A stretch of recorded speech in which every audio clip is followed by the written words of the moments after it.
Hello students, in this video we will continue further with electromagnetic induction. So now what we are going to look at is something called as mutual induction. हम लोगों ने self induction पढ़ा हुआ है. Self induction क्या था कि मान लो कोई एक कॉइल है, ओके. इस कॉइल से अगर जो करंट पास हो रहा है, मान लो आप इस करंट को चेंज करते हो, if you very this current, तो इस कॉइल के अंदर ईएमएफ इंड्यूस होता है, जिसको हम लोग लिखते हैं EMF is equal to -L/di/dt. So basically what we had said was कि अगर जो किसी कॉइल से करंट पास हो रहा है एंड आप उस करंट को चेंज करते हो तो उस कॉइल के अंदर ईएमएफ इंड्यूस होता है. इसको कहा जाता है self induction. This is called as self induction. Okay. Now when I say mutual induction will always involve two or more coils. So let's say you have first coil and then you have second coil. Okay. Now basically अगर जो इस coil से current pass हो रहा है, मान लो इस coil से करंट पास हो रहा है एंड करंट ऐसे अगर जो पास हो रहा है तो मैग्नेटिक फील्ड लाइंस आप मान के चलो कि ऐसी ये मैग्नेटिक फील्ड लाइंस होंगी. अच्छा, अब इस कॉइल के अंदर मान लो ये आपका करंट है, you have current in this coil. Okay. So एक minute. So let's say this is your current I, जो इस कॉइल से ये करंट पास हो रहा है. ओके. ना इस कॉइल से करंट पास हो रहा है तो इस कॉइल के अंदर ये मैग्नेटिक फील्ड लाइंस प्रोड्यूस होंगी, फ्लक्स लाइंस प्रोड्यूस होंगी. ओके. नाउ ये जो कॉइल है इसको कहा जाता है your primary coil. This becomes your primary coil. ठीक है. अब ये जो फ्लक्स लाइंस है ये इसमें से तो पास हो ही रही है, but at the same time these flux lines are also partially passing through this coil ना. यहां से भी कुछ कुछ पास हो रही है. Okay. Now what would happen is, अगर जो आप इस करंट को चेंज करते हो तो इस कॉइल के अंदर जो फ्लक्स है वो तो चेंज होगा ही होगा. तो ऑन चेंजिंग द करंट क्या होगा कि इसके अंदर ईएमएफ इंड्यूस होगा. ओके. जिसको हम लोग कहेंगे कि सेल्फ इंडक्शन.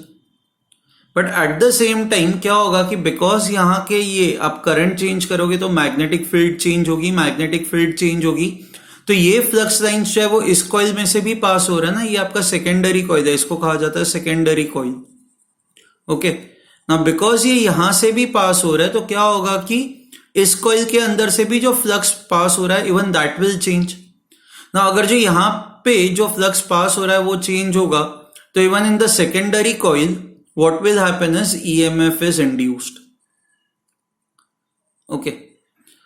सो यहां पे जो ईएमएफ इंड्यूस हो रहा है इस कॉइल के अंदर वो सेल्फ इंडक्शन के वजह से हो रहा है. बेसिकली इस कॉइल से जो करंट पास हो रहा है आप उसको चेंज कर रहे हो तो इसके अंदर ईएमएफ इंड्यूस होगा. But at the same time neighbouring coil के अंदर भी ईएमएफ इंड्यूस होता है. It is due to something called as mutual induction. Okay. Now इस कॉइल से जो मैग्नेटिक फ्लक्स पास हो रहा है, let's call this as, this is because your primary coil, so this is magnetic flux through primary coil is given by L into I, where L is coefficient of self induction and I is the current that is passing through the coil. Okay. L का जो unit होता है that is Henry. Please remember this. ये मैं पहले शायद बताना भूल गया हूं, but the unit of L is Henry. Okay. Now ये जो आपका सेकेंडरी कॉइल है, सेकेंडरी कॉइल से भी फ्लक्स पास हो रहा है. अब हमें ये पता है ना कि जितना ज्यादा आप करंट पास कराओगे उतनी मैग्नेटिक फील्ड लाइंस ज्यादा होंगी, एंड जितनी ज्यादा मैग्नेटिक फील्ड लाइंस यहां पे प्रोड्यूस होंगी उतनी ही ज्यादा मैग्नेटिक फील्ड लाइंस यहां से पास होंगी. So I can say flux through the secondary coil is directly proportional to the current in the primary coil. Okay. So इसको अब मैं लिख सकता हूं, I can write this as flux through the secondary coil, this is equal to a constant into current through primary coil. This constant is called as coefficient of mutual induction. Mutual induction. ठीक है. अब ये जो constant होता है ना ये दो कॉइल्स के लिए कांस्टेंट होता है. What do I mean by it is constant for two coils? See, अगर जो बाय द सेम लॉजिक ये जो आपका सेकेंडरी कॉइल है, मान लो इस सेकेंडरी कॉइल के अंदर अगर जो आप करंट पास कराते हो, okay, let's say you pass current through your secondary coil, तो सेकेंडरी कॉइल के अंदर अब मैग्नेटिक फील्ड लाइंस प्रोड्यूस होंगी, करेक्ट. बट ये मैग्नेटिक फील्ड लाइंस कुछ magnetic field lines primary coil से भी तो पास होंगी। तो अगर जो आप सेकेंडरी कॉइल में करंट पास कराते हो, if you pass current through your secondary coil, okay, तो सेकेंडरी कॉइल के अंदर एक अलग सी मैग्नेटिक फील्ड प्रोड्यूस होगी, and those magnetic field lines will also pass through, some of those lines will also pass through your primary coil. So in this case I can say flux through primary coil will be equal to coefficient of mutual induction. ये m आपका same होगा, जो m आप यहाँ पे इसके लिए use करते हो वही m आप इसके लिए यूज करोगे, into current through secondary coil.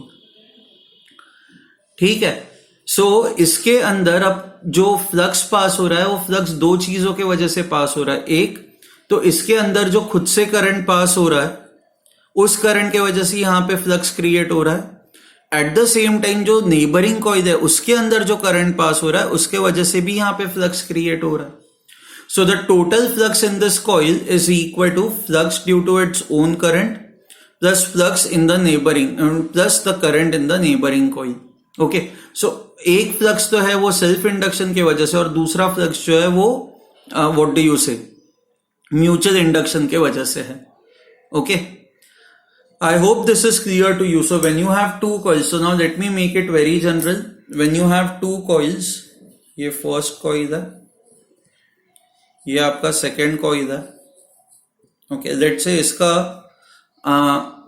coefficient of self induction is L1, coefficient of self induction is L2।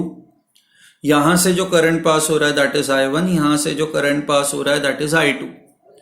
So when I say flux through coil 1, now in this case flux through coil 1 will be equal to L1 into I1।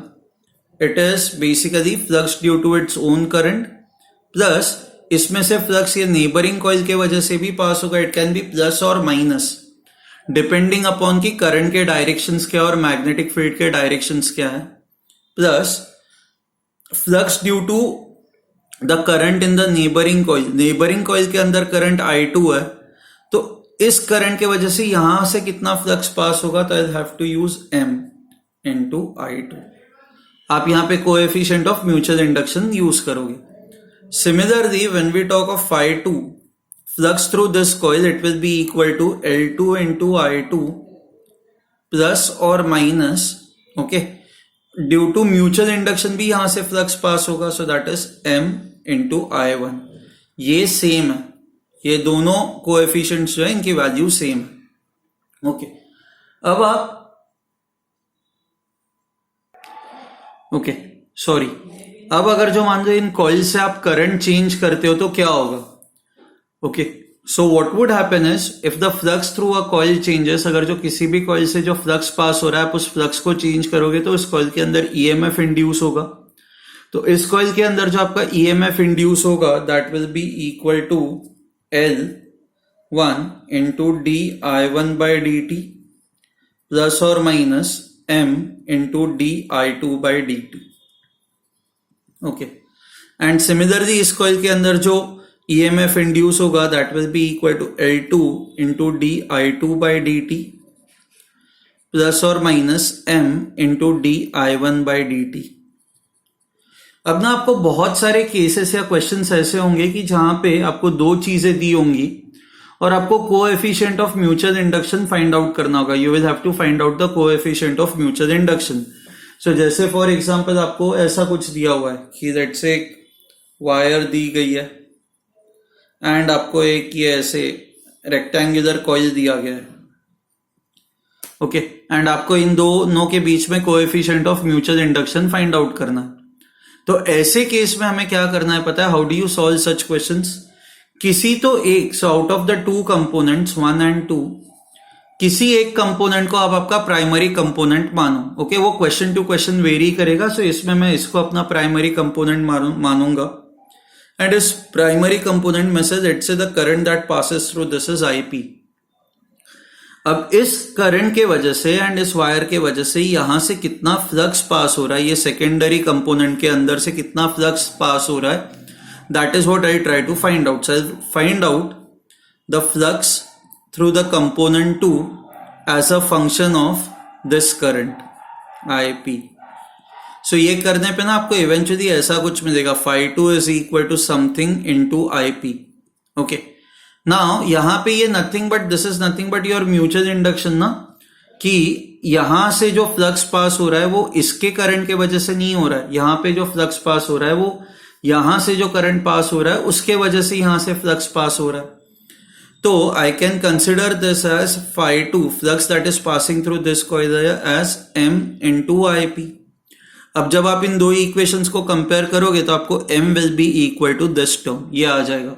So whenever coefficient of mutual induction is asked, आप हमेशा क्या करने की कोशिश करोगे, flux through one of the component as a function of current through the other component, ये ऐसा कुछ आप करने की निकालने की कोशिश करोगे।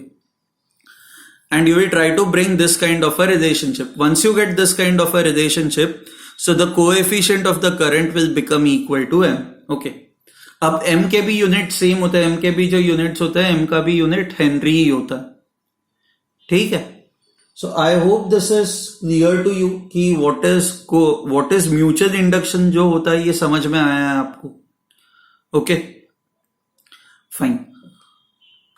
Okay, now what we are going to do is we are going to find out or we are going to try this कि मान लो दो आपके दो coils है, okay, let's say they are separated by some distance, let's say इस coil का coefficient of self induction is L1, इसका coefficient of self induction is L2। so if you know L1, if you know L2, is there any way can you find out coefficient of mutual induction? क्या आप M find out कर सकते हो क्या? तो yes, there is an empirical relationship and that empirical relationship is this: m is equal to k into square root of L1 plus L2, L1 into L2 sorry। k को कहा जाता है coupling factor.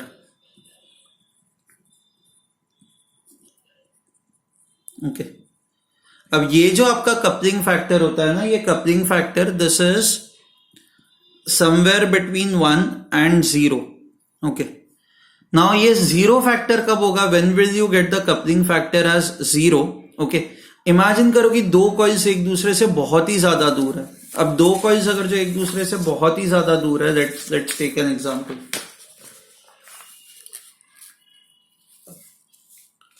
मान लो ये आपका first coil है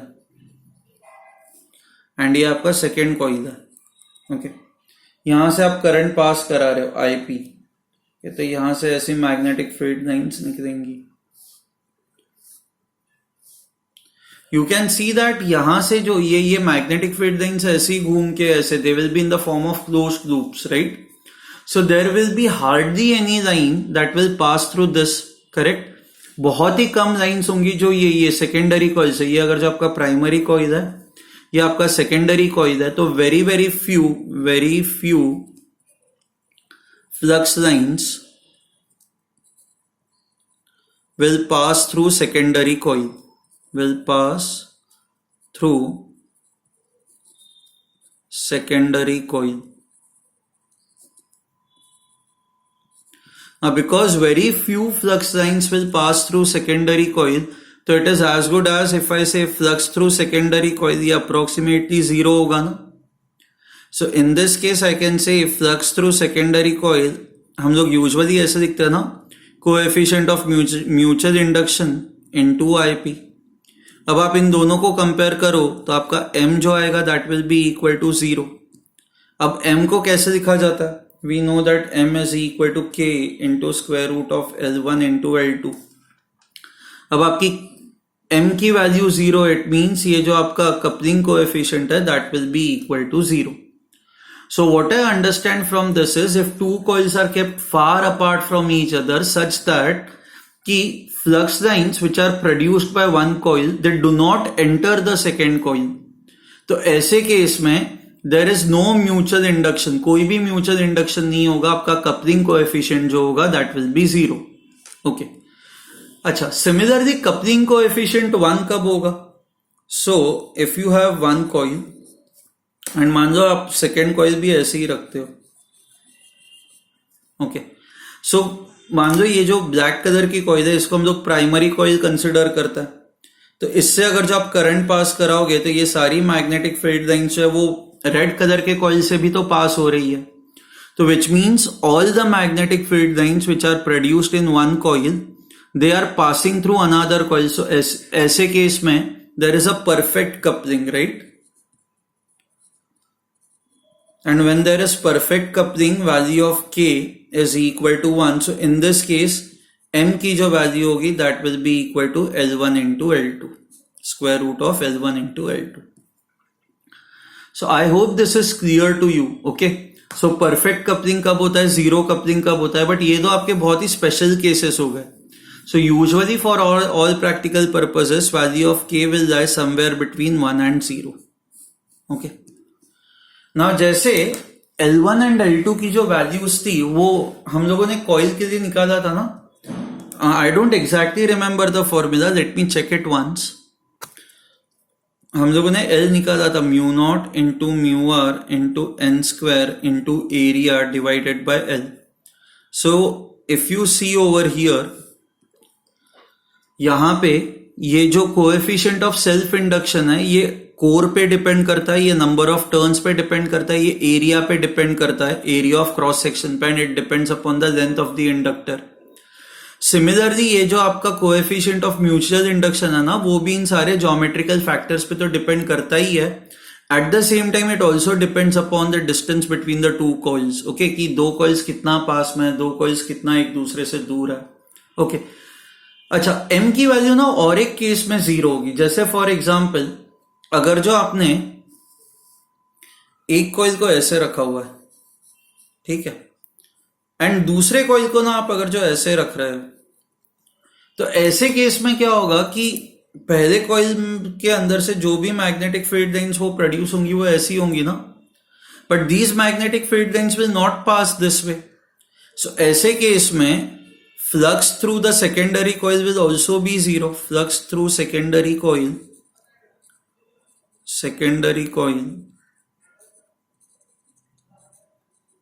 will also be 0. Negligible होगा ना, हार्डली ऐसी कोई मैग्नेटिक फील्ड लाइंस, बहुत ही नेग्लिजिबल सा होगा.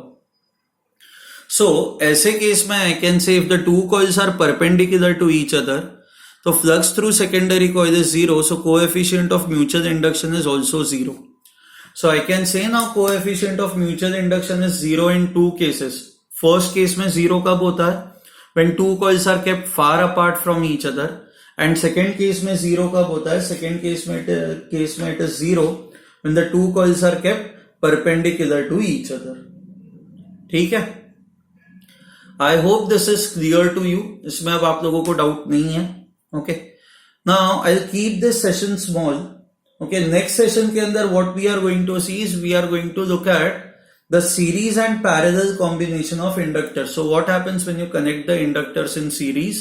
What happens when you connect the inductors in parallel? ठीक है?